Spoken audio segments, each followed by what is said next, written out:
1번부터 보시면은요, 대손금이죠. 그래서 대손금 회계 처리에 대한 설명으로 틀린 것은 정답은 1번이에요. 왜 1번이냐면 우리 대손 삼각비는 판매비와 관리비라고 했죠. 근데 기타의 대손 삼각비는 어디예요? 영업 외비용입니다. 그래서 정답은 1번. 그 다음에 3번도 좀 잘 봐주세요. 3번, 4번.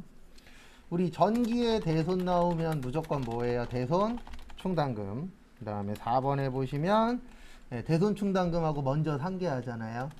그래서 모자른 것만큼 채워준다 그래서 보충법이었죠. 그래서 정답은 1번입니다.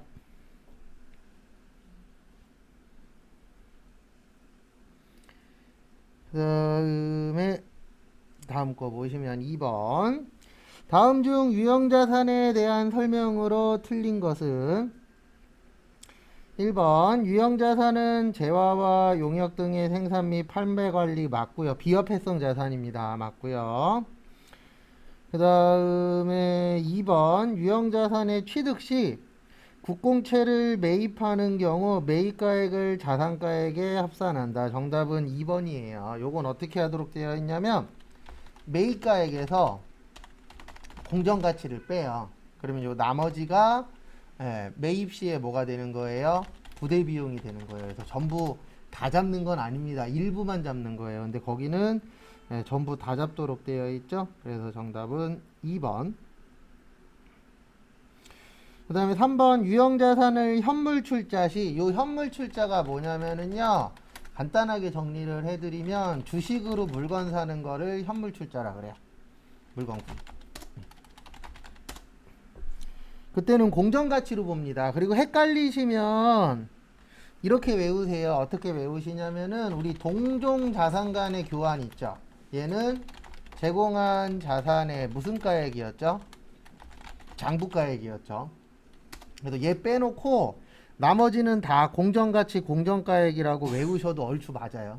100은 아니지만 한 95% 이상 맞더라고요.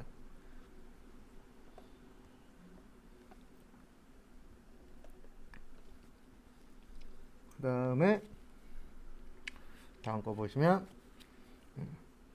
4번 유형자산의 처분손익 인식 안합니다. 그리고 그 밑에다 이렇게 써주세요. 이종자산을 교환하는 경우에는 처분손익 인정합니다. 경우에는 처분손익을 인식한다. 그래서 처분손익이 이거 얘기하는 거예요. 뭐 얘기하냐면은 유형자산 처분이익하고 유형자산 뭐 있죠? 처분손실 있죠. 요걸 합쳐서 처분 뭐라 그래요? 손익이라고 표현을 합니다. 그래서 정답은 2번. 그 다음에 3번. 요건 두 번 분개할게요. 일단 차변에 단기매매증권 1000만원, 대변에 현금 1000만원. 그 다음에 요게 1500원이 됐죠? 그래서 차변에 단기매매증권 50만원, 대변에 단기매매증권 평가 2 얼마요? 50만원. 얘는 수익 증가. 그 다음에 이거를 단기 말고 뭘로 보래요? 매도. 그래서 매도로 보면은 1000만원, 현금 1000만원. 그 다음에 매도 가능 증권 얼마 올랐다고요? 50. 대변에 매도 가능 증권 평가 이익도 50이 올랐는데 중요한 건 뭐냐면 이게 아니고요. 얘는 자본 증가예요. 그러면 손익계산 단기 손익하고는 연관이 없어요. 그래서 얼마 차이나요? 50만원. 그래서 정답 몇 번이요? 3번. 요거 은근 잘 나옵니다. 단기 매매 증권하고 매도 가능 증권의 그 차이점이 있죠. 우리 매도 가능 증권 평가이익 시험 문제 잘 나오잖아요. 그래서 그 차이점 아셔야 됩니다.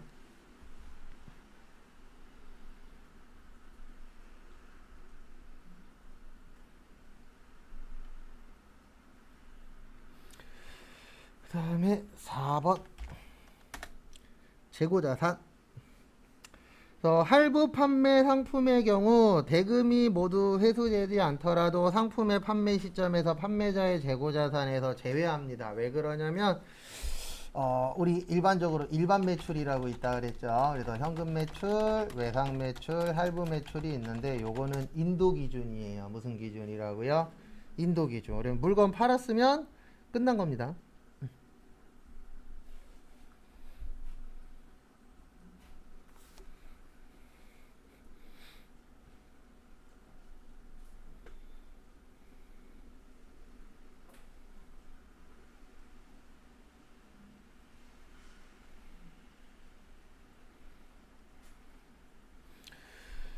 그 다음에 다음 거 보시면은요. 2번 재고자산의 매입 원가는 매입 금액의 매입 운임, 그 다음에 하역료, 보험료 등 취득 과정에서 정상적으로 발생한 부대원가 가산 맞습니다. 그 다음에 선적지 인도 조건. 우리 선적지 인도 조건은 선적하면은 매입 잡게 되는 거죠. 그래서 거기 보시면은 판매되어 운송 중인 상품은 쭉 가서 판매자의 재고자산이 아니고 구매자의 재고자산이라고 나와야 맞죠. 그래서 정답 몇 번이요? 3번. 그 다음에 4번 감모 손실의 경우 우리 정상적이 있고 비정상적이 있는데, 정상적은 매출 원가의 가산, 비정상적은 영업 외비용. 요것도 잘 기억하시고, 그리고 아마 요거는 따로라도 제가 언급을 할 건데요. 요 비정상적일 때 영업의 비용이라 그랬죠. 요 계정 과목이 이거예요. 재고자산 무슨 손실이요? 감모 손실.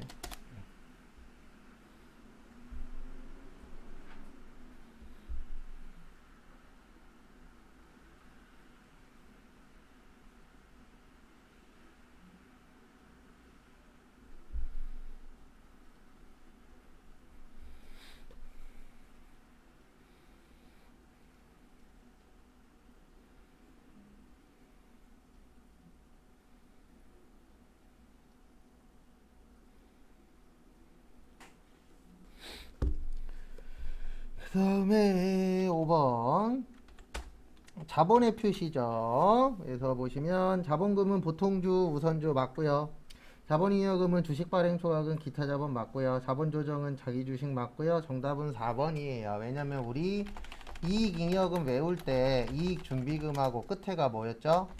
적립금이었죠. 그러면 적립금은 기타 포괄이 아니라 어디예요? 이익 잉여금이에요. 그 다음에 이익 준비금은 현금 배당의 몇 분의 몇? 10분의 1, 자본금의 2분의 1까지.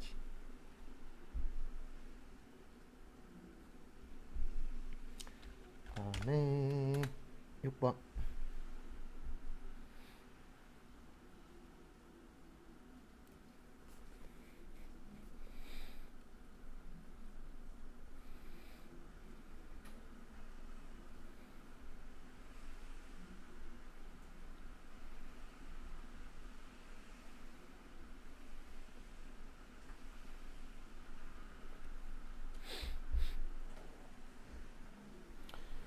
그 다음에 보시면 6번 제조원가에 포함될 금액이죠. 그래서 간접재료비 25, 제조 5, 공장 85,000원, 기계 75,000원, 그 다음에 임차료 12만원. 다 더하면 얼마 나오세요? 58만원. 그래서 정답 몇 번이요? 2번. 또 저기 영업부라고 써 있는 것만 안 더하면 돼요. 영업부는 공장이 아니니까.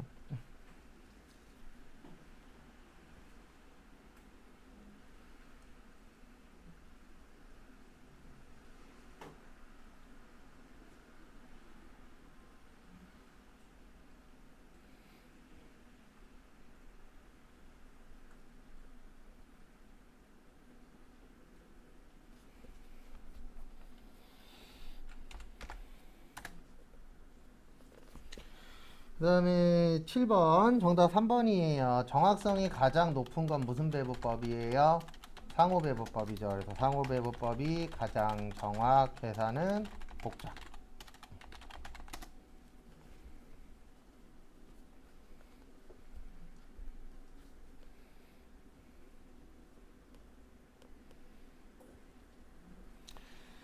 그 다음에 8번 실제 개별 원가 계산과 정상 원가 계산에 대한 설명이다. 틀린 것은 실제와 정상 개별 원가 모두 재료비와 노무비는 실제 발생에 맞습니다. 그 다음에 실제 개별 원가 계산은 일정 기간 동안 실제 발생한 제조 간접비를 동일 기간의 실제 배부 기준 총수로 나눈 실제 배부율. 그래서 실제고요. 정상이 예정이라고 생각하시면 돼요. 정상이. 그래서 정상 개별 원가 계산은 개별 작업에 직접 부과할 수 없는 제저 간접비를 뭘로 나누어 주는 거예요? 예정으로. 그래서 우리 예정 배부하고 실제 배부 있잖아요. 네, 그거라고 봐주시면 됩니다. 그 다음에 원가 계산이 기말까지 지연되는 문제를 해결하고자 실제를 쓰는 게 아니고 정상을 쓰는 거예요. 왜 그러냐면 우리 예정 배부 있죠. 예정 배부를 하는 이유는 이것 때문에 하는 거예요. 신속성. 예정이라는 건 미리 하는 거잖아요. 우리가 이만큼 썼으니까 이만큼 나올 거야 라고 예측하는 게 예정 배부고, 요게 이제 정상 배부라고 생각을 하시면 돼요. 그 다음에 실제 배부의 좋은 점은 뭐냐면 정확해요. 계산이. 왜냐하면 실제 금액으로 하는 거니까. 근데 우리 항상 보면은 실제 배부는 정확한 대신 나오는 속도가 어떻죠? 느려요. 우리 예정 배부는 부정확한 대신 나오는 속도가 어때요? 빨라요. 그래서 순서는 항상 이렇게 되는 거예요. 예정 배부하고, 예정 배부를 먼저 하고, 그 다음에 뭐 하는 거예요? 실제 배부하는 거예요. 왜냐면 예측치를 먼저 해놓고 진짜가 나오면은 비교하는 거거든요. 그 비교하는 게 이거예요. 과대 배부하고 무슨 배부요? 과소 배부. 그래서 정답은 4번입니다.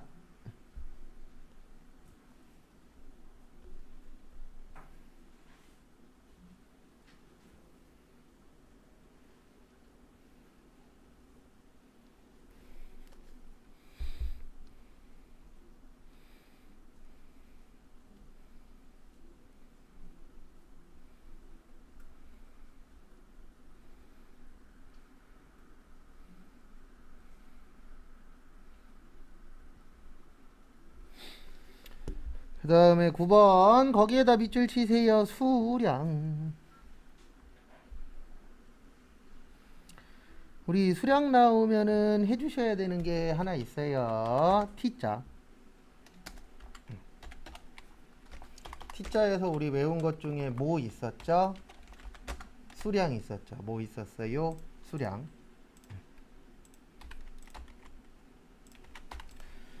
왜 이래? 제공품, 수량, 기초 제공품, 단기 착수량, 완성품 수량, 기말 제공품, 공손품 수량. 기초 200, 기말 몇 개요? 150, 착수 900.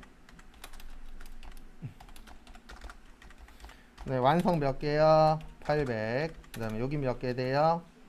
네, 150개 돼, 아니 150개죠? 그럼 거기 보시면 5%래요. 800개에 5% 하면은 40개는 정상. 그 다음에 110개는요, 비정상. 그래서 정답 몇 번이요? 네, 2번입니다.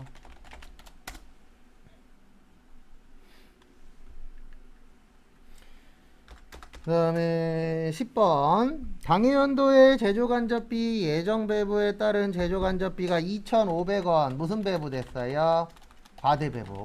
그래서 항상 누구 기준이라고요? 예, 실제보다 2,500원 크다는 얘기예요. 그 다음에 간접 재료비 12,000원, 직접 재료비 12,000원, 간접 재료비 2만원, 직접 농업비 2만원 나왔는데 직접은 필요 없어요. 왜냐면 우리 제조 간접비 이렇게 구하거든요. 어떻게 구하냐면 간접 재료비 더하기 간접 농업비 더하기 간접 경비. 그래서 간접비가 2,000원, 4,000원, 4,000원 하면 만원 나와요. 요게 실제예요. 실제보다 얼마 크다? 2,500원. 그래서 정답은 몇 번이야? 4번. 과대 배부니까 예정은 12,500원. 그래서 항상 누구 기준이요? 실제 기준. 잘 준비하셔서 저처럼 되지 마시고요. 전 얘 때문에 진짜 한 2달 가까이 이것만 보면은 이를 갈았어요. 과대 배부, 과소 배부를 누가 가르쳐 주질 않아 갖고. 근데 가르쳐 주질 않았다라기보단 그땐 그냥 내 맘대로 하던 때라.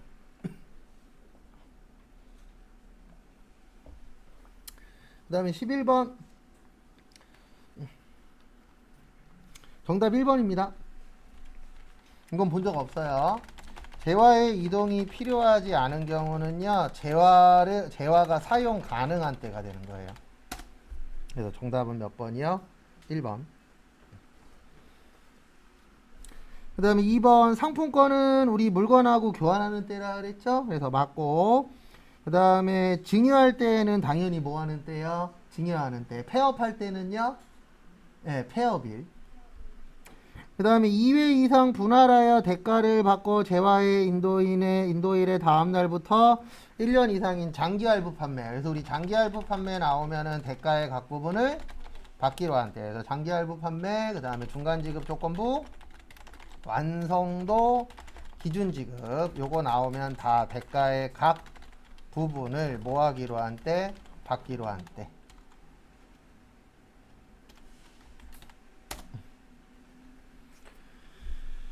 그 다음에 또 다음 거 보도록 하겠습니다.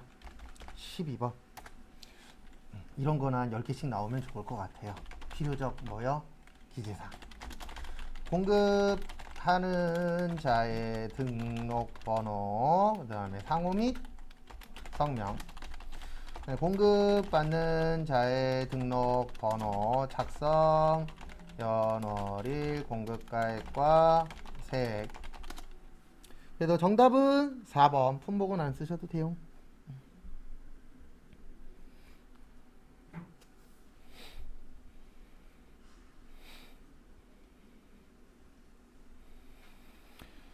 그 다음에 13번. 수출 나왔죠. 수출은 무슨 일 기준? 현적일 기준. 그러니까 제일 문제 풀 때 행복할 때가 외운 거 나올 때가 제일 행복해요.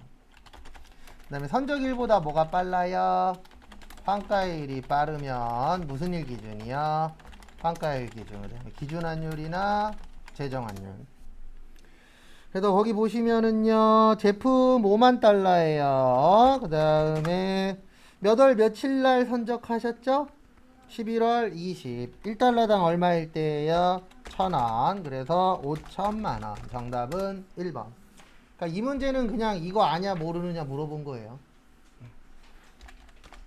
그러니까 이제 문제 푸시다 보면은 자주 나오는 건 그게 보여요. 아, 요 문제는 요거 물어보는 거구나. 아, 그게 하나 두 개씩 눈에 들어오더라고요. 해보니까. 그 다음에 14번 기본공제죠. 종합소득이 있는 거주자에 대해서는 근데 우리 이거 한 번밖에 안 봤어요. 정답은 1번이에요. 100만 원이 아니고 150만 원이에요. 그래서 정답은 몇 번이요? 1번. 그 다음에 2번 소득금액 합계액이 100만 원 이하였었죠? 근데 총급여액은 얼마예요? 500. 20세 이하하고 60세 이상. 그래서 이렇게 푸는 거예요. 이 문제는. 아, 2번, 3번, 4번이 맞네. 그러니까 몇 번이에요? 1번이야. 이렇게 돼야 돼요. 왜냐면 2번, 3번, 4번은 우리 많이 보던 거잖아요. 그 다음에 15번 좀 이런 건 좀 안 냈으면 좋겠어요. 이자 소득의 수입 시기 정답 3번입니다. 그래서 거기 1번에 보통 예금의 수입 시기는 이자를 지급받기로 한 날이 아니고 실제 받은 날이고요. 통지예금도 실제 받은 날이고 실제라고 되어 있는 거는 이자를 받기로 한 날이에요. 근데 이거는 원래 이거 한 10개 외우면은 맞출 수 있거든요. 근데 이런 거 외울 시간에 저기 뭐냐 연말정산 연습을 한 번 더 하세요. 네, 배점 차이도 크잖아요. 요거는 몇 점이에요? 2점이에요. 연말정산은 10점이에요. 그렇다고 해서 이걸 하지 말란 얘기는 아닙니다. 하긴 하는데 너무 넓어요. 범위 자체가. 그래서 전략을 잘 짜셔야 됩니다. 공부도 제가 봤을 때 약간 전략도 필요는 하더라고요. 그 다음 619페이지 실무 문제. 일반 전표까지 하면 4시, 아니다. 메인 매출 전표까지 하고 저거 확인할게요. 신호 확인. 4월 20일, 이거 기억나셔야 돼요. 단기 매매증권 살 때 부대 비용은 몇 번대요? 900번대. 요게 기억나셔야 됩니다. 그래서 900번대 수수료가 30. 그 다음에 2만원에 2천 주니까 4천만 원이죠. 단기 매매 증권 얼마요? 4천. 뭘로 드렸어요? 보통 예금 4천 30. 여기에서 키포인트는 요거예요. 수수료 비용. 그리고 만약에 매도 가능 증권이면은 4,030이에요. 왜냐면 뭐만 따로 처리하는 거라고요? 단기 매매 증권만. 그리고 나머지는 다 합쳐버리시면 됩니다.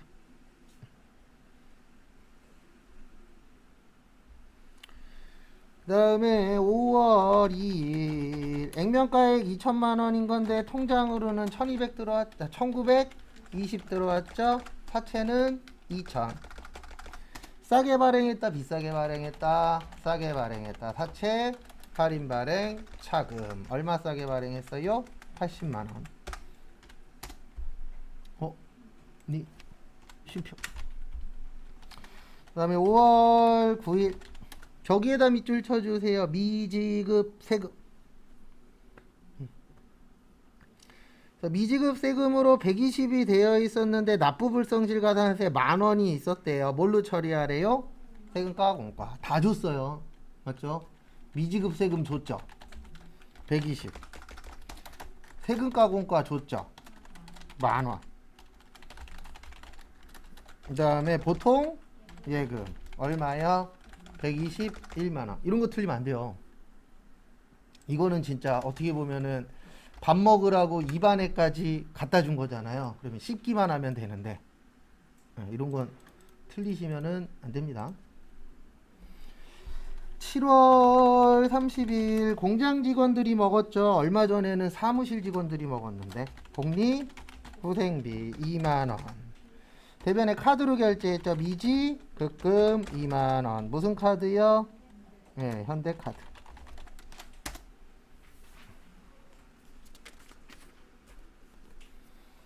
(8월 21일) 보시면 외상매출금 계정에 있는 해외매출처인 뉴욕에 대한 외상매출금 4만 달러가 전액 회수되었습니다. 그러면 이렇게 계산할 줄 아셔야 돼요. 인식 당시는 4만 달러 곱하기 얼마였어요? 1150원. 그러면은 4600 나오나요? 금액 안 맞으면 얘기해 주세요. 암산으로 한 거라 틀릴 수 있어요.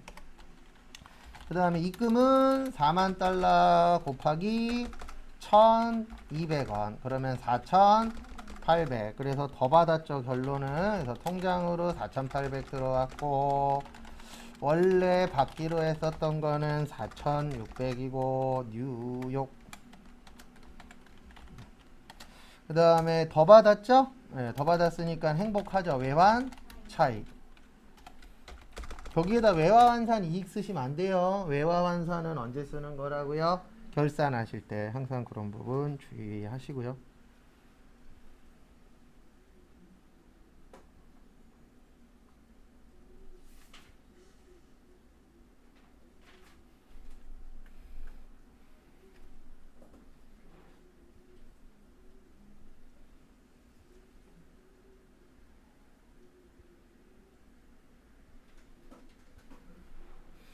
잠시만요.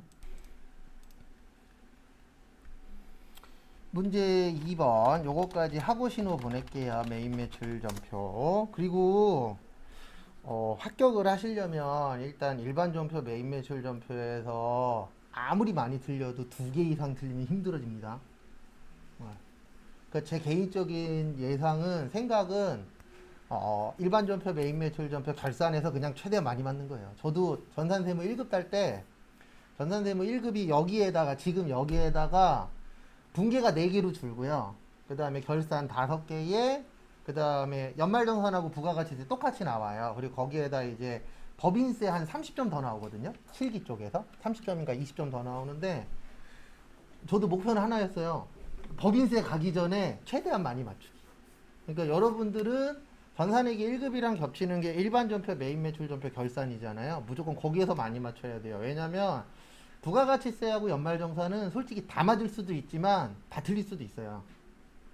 근데 웬만하면 15점은 나와요. 해보셔서 아시겠지만 반타작은 하잖아요. 우리가 거진. 그러면 거의 15점은 나오는데, 당연히 많이 나오면 행복은 한데 모르겠습니다. 그리고 제일 중요한 얘기, 오늘 원서 접수 하고 주무셔야 돼요.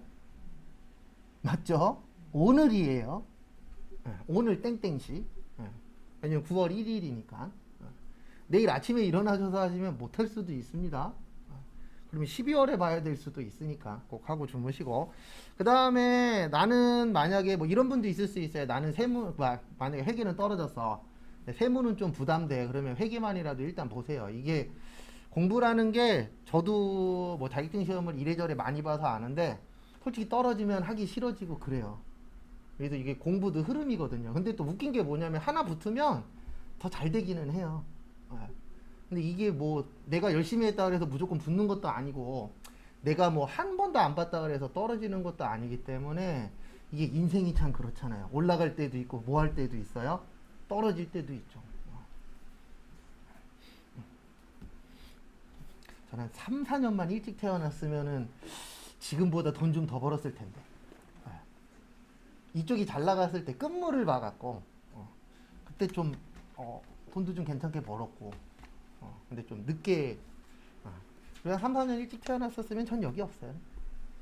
딴 데서 일하고 있지. 왜냐면 그때는 기회가 좀 이렇게 친척 형들 보니까 한 3, 4살 내가 일찍 태어났으면 지금보다 기회가 좀 더 많더라고요. 다른 쪽으로 돈 벌 수 있는 기회가. 근데 모르겠어요. 어떻게 될런지. 그러니까 매주 금요일 날은 로또를 하는 거죠. 7월 12일 저기에다 밑줄 치세요. 토지. 토지의 세금 계산서 나왔죠. 그러면 이거 불공이에요. 그리고 불공 사유는 6번에 보시면 적어 있어요. 토지의 자본적 지출. 그걸로 처리하는 겁니다. 가끔씩 물어보세요. 뭐 때문에 물어보냐면 저것 때문에 면세. 그래서 토지도 면세는 맞는데 면세 쪽보다는 토지의 자본적 지출이세요. 백두건설역 차변의 토지 1100, 대변에 무슨 예금이요? 보통 예금. 그 다음에 8월 12일 매출의 영세의 대일의 대변에 못 파셨어요. 제품. 그리고 조심하셔야 되는 게 간혹 가다가 상품이라고 나올 때도 있습니다. 그때는 무슨 매출로 써주셔야 돼요? 상품 매출. 항상 지문 잘 보시고. 현찰로 1000 받았고요. 그 다음에 어음으로 얼마 받았어요? 3000.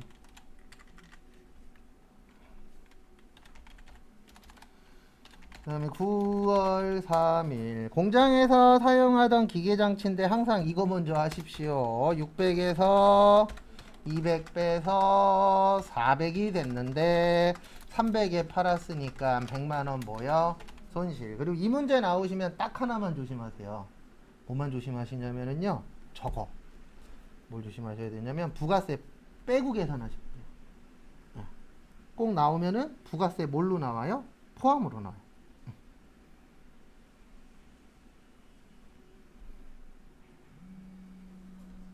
그래서 그런 부분 조심하시고.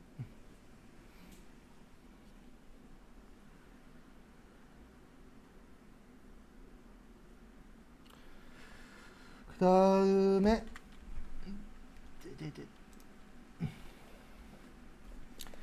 9월 3일은 결론은 매출의 과세의 대운의 대변의 기계 장치 600 차변의 감가상각 누객 얼마야? 200. 그 다음에 차변의 다음 달이니까 미수금 330 대변의 세금 30 이익 났어요? 손해 났어요?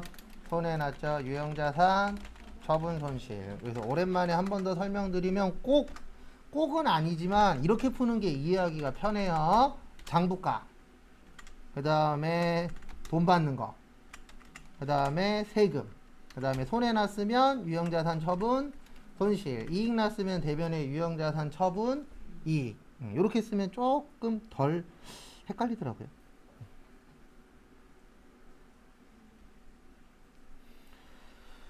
그 다음에 다음 것도 보도록 하겠습니다.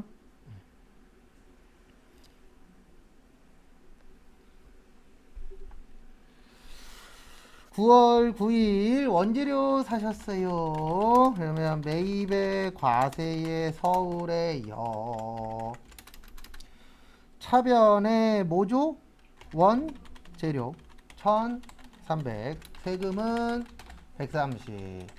그리고 이제는 부가세 대급금 이렇게 다 쓰지 마시고 줄이세요. 1초라도 줄여야 여유가 있으니까. 먼저 준 거 뭐요? 선급금. 나머지는 보통 예금. 얼마요? 1330.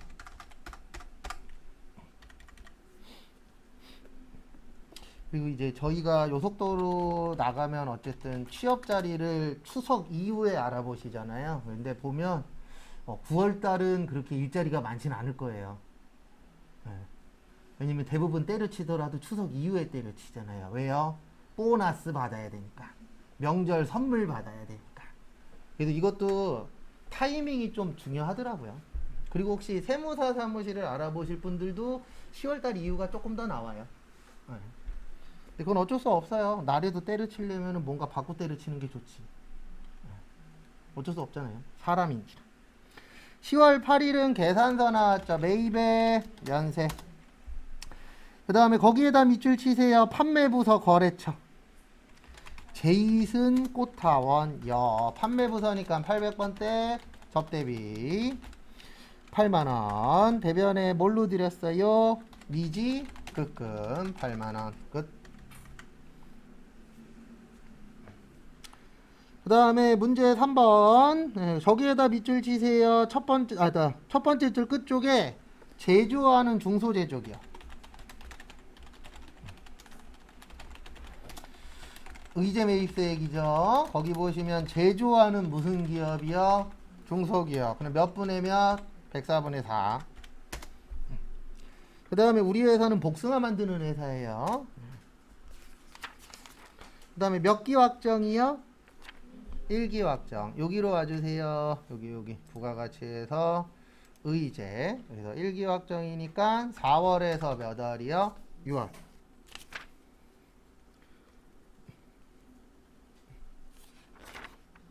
신호. 감사합니다. 그 다음에 앞에 보세요. 거기 보시면은요, 매입 자료 보시면 한솔 청과 물품명은 뭐죠? 사과죠. 뭐예요? 사과. 네. 우리 회사 뭐 만드는 회사라고요? 네, 통조림 만드는 회사예요. 뭐 만드는 회사예요? 통조림. 그러면 통조림 중에 사과 통조림 있나요? 없나요? 있어요. 그래서 요건 입력하셔도 돼요. 그래서 F2 한솔. 근데 만약에 우리 어저께 연습했었던 것처럼 막 여기에 뭐 방역비라던가 이상한 게 나오면 입력하시면 안 됩니다. 그 다음에 2021년 5월 31일 계산서 사과 1000개 1000만원. 요게 키포인트예요. 몇 분의 몇? 104분의 4. 그 다음에 두 번째 두솔 청과 2021년 6월 10일. 여기는 신용카드 복숭아 500개 500만원 104분의 4. 여기까지는 우리 어저께 연습했었던 거하고 똑같은데 지금부터가 추가되는 거예요. 그래서 제가 어제 그랬잖아요. 추가되는 게 있다고. 거기 보시면 제1기 예정신고시 과세표준 얼마예요? 1500. 그 다음에 확정시 얼마죠? 2000. 그럼 여기에다 치는 거예요. 뭐라고 쓰냐면 예정에다가 얼마요? 1500 치고, 그 다음에 확정에다 얼마요? 2000 치시고, 그 다음에 여기 밑에 보시면은요, 이미 공제받은 거 있죠. 예정신고 때 얼마 공제받았대요? 18만원. 끝. 이거 왜 해주냐면은요, 옛날엔 이런 게 없었어요. 왜냐면 다 해줬거든요.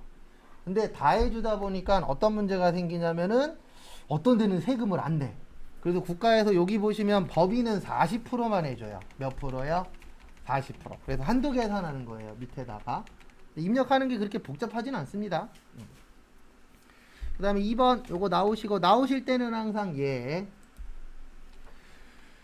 그 다음에 여기로 세용 부가가치세 신고서 몇 월에서 몇 월이에요? 10월에서 12월.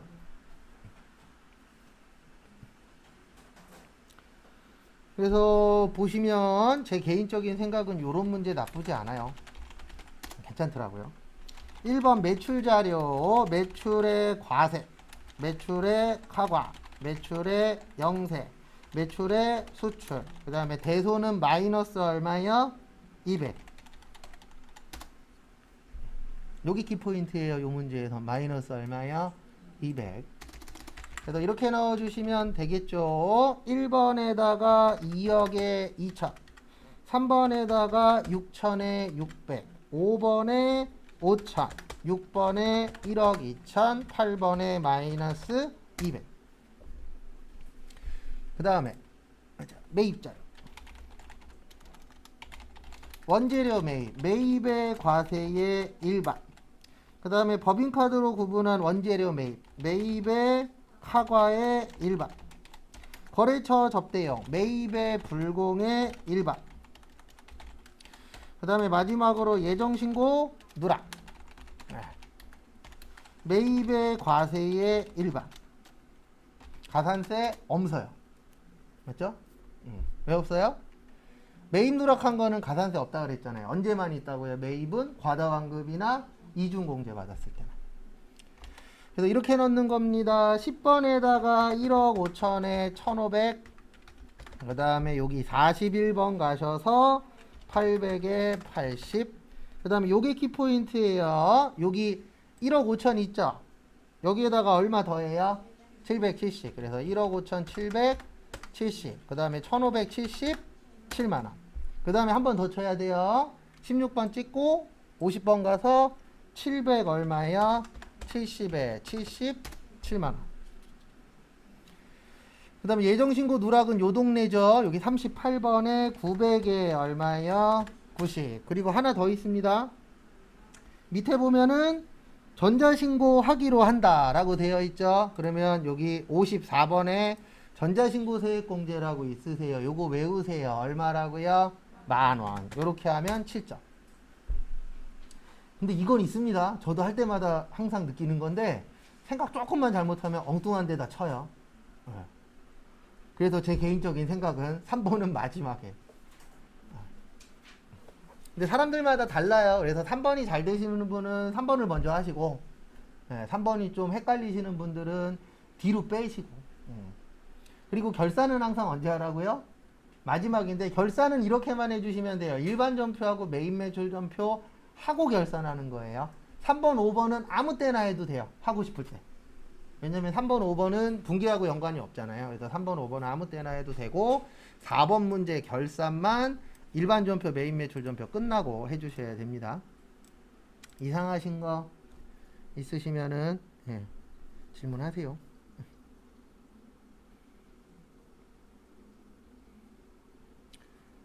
그 다음에 다음 거 보시면은요.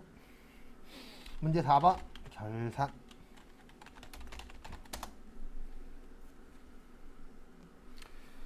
(1번) 2021년 2기 부가가치세 확정신고와 관련하여 부가가치세 대급금 및 부가가치세 예수금 그리고 전자신고 세액공제가 있었대요. 차변에 부가세 예수금 2,000, 대변에 부가세 대급금 얼마요?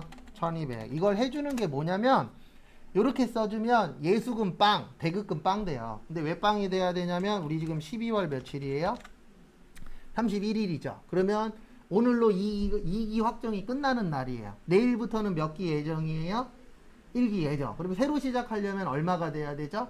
0이 돼야 되죠. 그래서 0이 되는 분계를 먼저 만들어 주시고, 그 다음에 전자신고세액공제 뭘로 잡으래요? 잡이익. 그래서 잡이익 얼마야? 10,000원. 차변과 대변 어때야 된다? 같아야 된다. 대변의 미지급 세금 799만원. 근데 왜 미지급 세금이냐면 예수금이 많잖아요. 그 얘기는 많이 팔았다는 얘기예요. 그리고 절대 부가가치세는 이익하고 관련이 없습니다. 그냥 많이 팔면 내는 거예요. 근데 소득세나 법인세는 이익이 나야 내는 겁니다. 근데 부가가치세는 이익하고는 아무 상관이 없어요. 그냥 매출세액이 크면 내는 거고 매입세액이 작으면 돌려받는 거고. 그래서 회사 가시면은 이 얘기 꼭 듣습니다. 돈만 벌어서 뭐만 내신다 그래요? 세금만 낸다고. 저희 아버지도 1인 사업자 하실 때 그 얘기 되게 많이 하셨어요. 돈만 벌어서 뭐만 낸다고요? 세금만 낸다고. 그리고 저도 몰랐는데 결혼하고 나서 뭐 전세 살고 있긴 하지만 뭔 놈의 공과금 고지서가 그렇게 수시로 날라와요. 요거 내고 며칠 있으면 또 저거 날라오고. 전기요금, 수도요금 계속 날라오잖아요. 거기에다 뭐 지방소득세 내야죠. 자동차세 내야죠. 재산은 없으니까 재산세는 안 내는데 계속 날라오더라고요. 그 다음에 2번 저기에다 밑줄 치세요. 두 번째 줄에 미리 받고 6개월 치니까 한 달에 20이죠. 그러면은 이렇게 됩니다. 하변의 임대료 수입. 왜냐면 거기 써 있잖아요. 두 번째 줄에 임대료 수입이라고. 임대료 쓰면 틀려요, 이 문제는. 그러니까 항상 끝까지 잘 읽어야 됩니다. 저처럼 대충 읽으면은 큰일 나요. 그 다음에 대변에 먼저 받았다 뭐예요? 선수 수익. 그 다음에 올해가 2달 치죠. 2달 치면은 40. 그 다음에 내년은 4개월 치죠. 4개월 치면 얼마예요? 80. 그래서 내년 거니까 얼마예요? 80. 여기에서 제가 봤을 때 제일 실수하기 쉬운 건 이거예요. 이거 잘못 보면 여기에다 뭐라고 써요? 임대료라고 씁니다. 임대료하고 임대료 수입의 차이는 하나예요. 임대료 수입은 우리 회사가 임대가 주업종인 거예요. 그래도 거기 써 있잖아요. 매출이라고. 그 다음에 그냥 임대료는 우리 회사의 주 업무가 임대가 아닌 회사들. 왜냐면 임대가 아니어도 부동산 살 수 있어요? 없어요? 있죠. 그렇게 해서 임대 주면 임대료고, 그 다음에 지금처럼 우리 회사는 부동산 전문 회사야. 그러면 임대료 수입으로 쓸 수도 있습니다.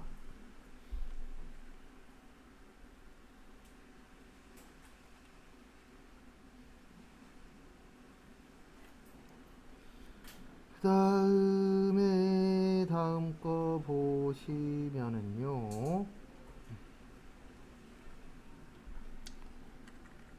이제 3번 어려워요. 아래에 제시된 자료를 토대로 당초에 할증 발행된 사채의 이자 비용에 대한 회계 처리를 하시오. 저기에다 밑줄 치세요. 할증. 조금 어려운 얘기 좀 할게요. 우리가 이제 할인 발행이라는 거는 우리가 이익 보는 거예요? 손해 보는 거예요? 손해 보는 거예요. 근데 이 손해 보는 게 원금에서 손해 보는 게 아니고 이자에서 손해 본다라고 되어 있어요. 그래서 할인 발행을 하게 되면 이자가 늘어나요. 왜냐면 내가 깎아준 만큼 손해 보잖아요. 그 손해를 손해로 보는 게 아니고 뭐를 더 주는 개념이에요? 이자를 더 주겠다. 이런 개념이고, 그 다음에 할증 발행은 내가 비싸게 팔았잖아요. 할증이 비싼 거니까. 그래서 그만큼 이익이 난 건데 그 이익을 뭘로 처리하도록 되어 있냐면 이자를 덜 주는 거예요. 그 사람들한테는. 이런 개념으로 되어 있습니다. 그래서 이렇게 돼요. 어떻게 되냐면 대변의 통장에서는 55만원 나간 거예요. 얼마 나간 거예요?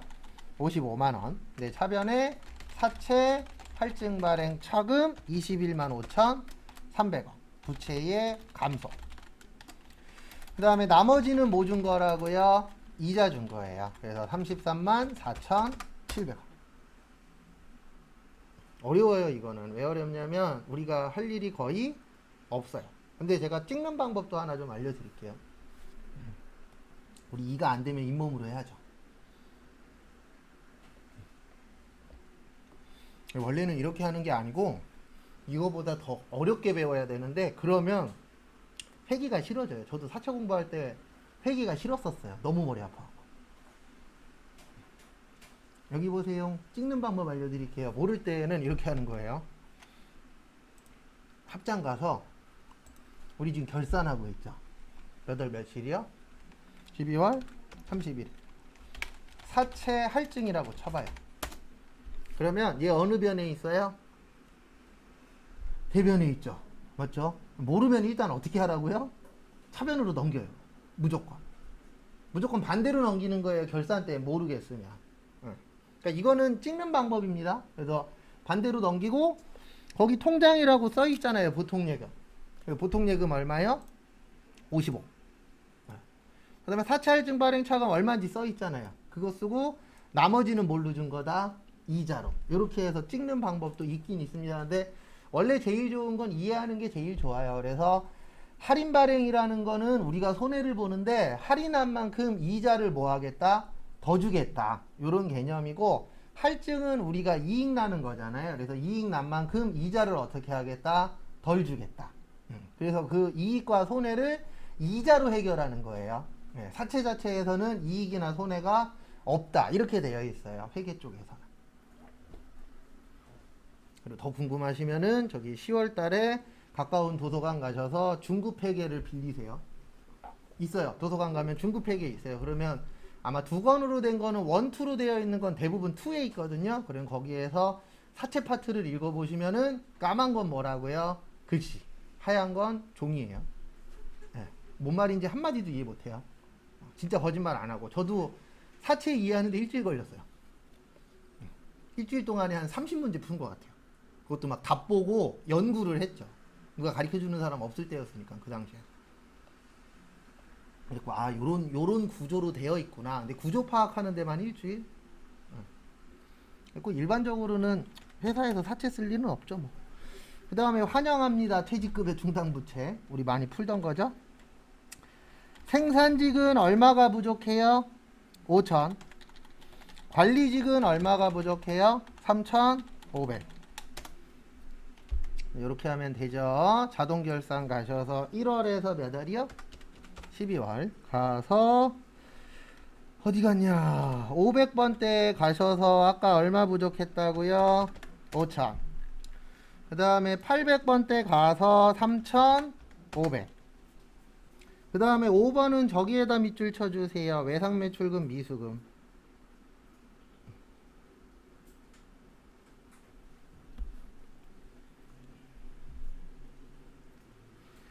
그래서 이렇게 해주셔야 됩니다. 여기 대손삼각 가서 여기 위에를 몇 프로로 바꾸세요? 네, 3%로 바꾸세요. 그 다음에 외상매출금은 됐고요. 그 다음에 누구 해야 되죠? 미수금. 그래서 미수금은 냅두고 요렇게만 두 개만 두셔야 돼요. 외상매출금하고 뭐요? 미수금. 그 다음에 무슨 반영? 결산 반영. 마지막에 무슨 추가? 전표 추가. 끝. 되셨습니까? 네, 넘어갑니다요.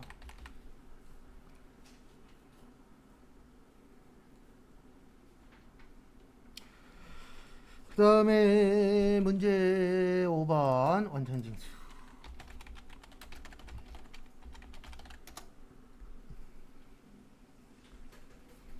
보시면은요. 당사는 매월 말일에 급여를 지급하고 있다. 이영미의 아래 5월 급여 대장을 바탕으로 급여 자료 입력 메뉴에서 급여 항목과 공제 항목을 입력하고 원천징수 상황 신고서를 뭐 하시오? 작성하시오. 그다음에 단 수당 공제 등락 시 해당 없는 항목은 불호. 월정액은 정기 부정기 무시. 또한 식대와 육아수당은 비과세 요건을 충족하며 전월 2월 된 미환급수액은 63,000원. 이렇게 푸는 겁니다. 원천징수 가서 급여 자료 가서 몇 월이요? 5월. 하기 전에 무슨 공제 먼저? 수당 공제. 기본급 여, 상여도 여, 직책은 부, 월차는 여, 식대 여, 자가운전 부, 야간근로도 부. 그 다음에 비과세에 무슨 수당이요? 육아수당. F2 육아. 되셨죠? 밑에 거 넣어줄 거는 없습니다. 그리고 종종 물어보시는 것 중에 하나가 요 학자금 상환 있죠. 요거 부로 해도 되고 여로 냅둬도 돼요. 어차피 안 떠요. 확인하신 다음에 몇 월이요? 5월. 며칠이요? 31일. 그래서 이영미 사원의 기본급 치고 상여 치고 월차 치고 식대의 육아. 그 다음에 국민연금 건강보험 장기요양. 그 다음에 고용보험 소득세 얼마요? 51,190원에 5,010원. 그 다음에 이제 어디로 가요? 원천징수 이행상황 신고서.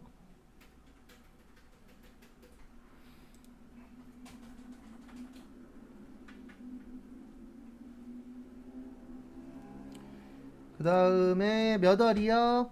5월.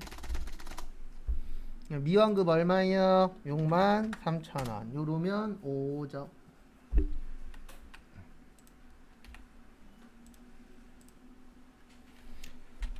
그 다음에 문제 2번 보시면은요.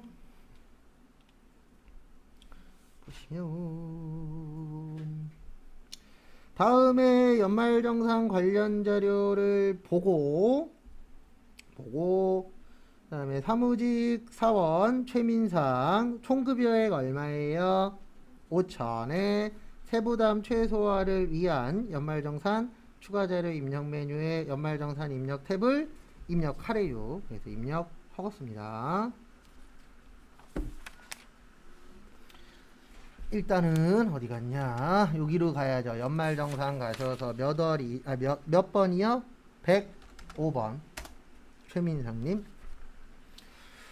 그 다음에 보험료 저축성 X 자동차 동그라미 그 다음에 배우자 동그라미 자녀도 동그라미.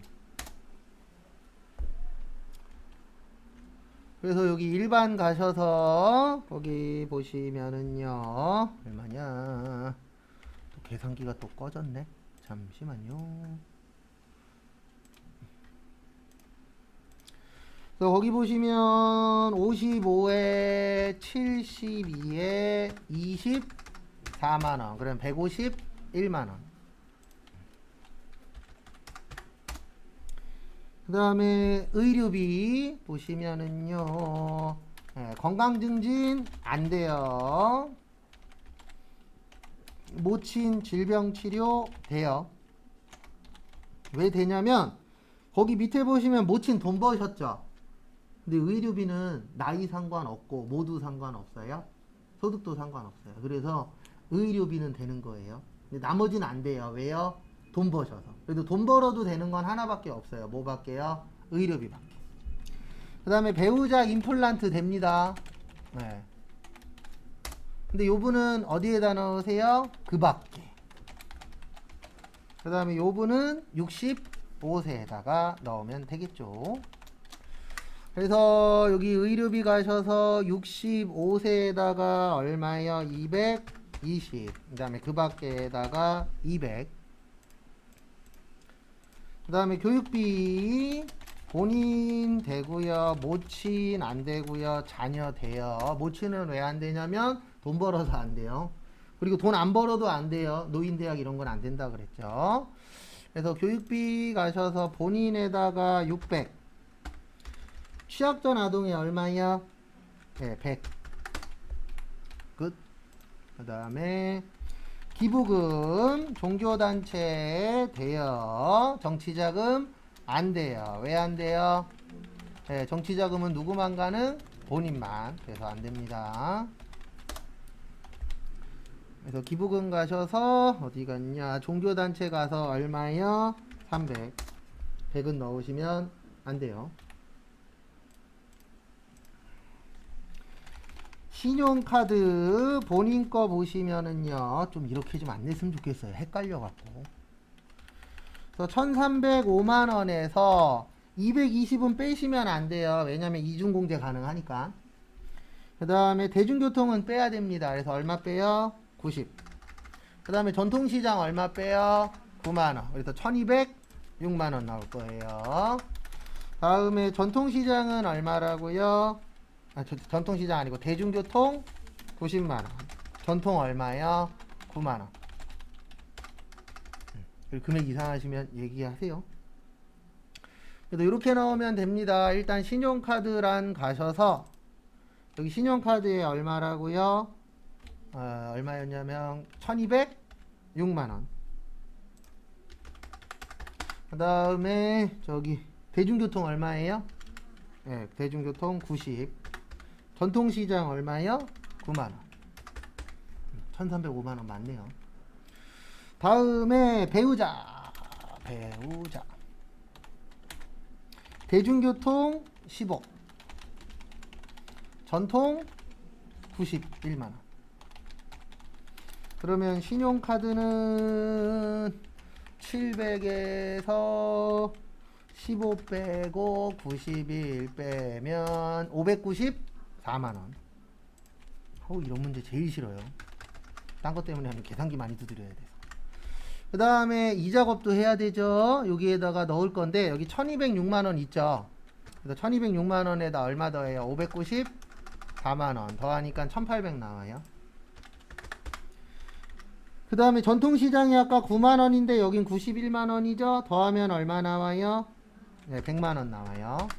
그 다음에 대중교통 90에다가 15 더하니까 105만원 됐습니까? 밑에 특별한 건 없죠. 끝.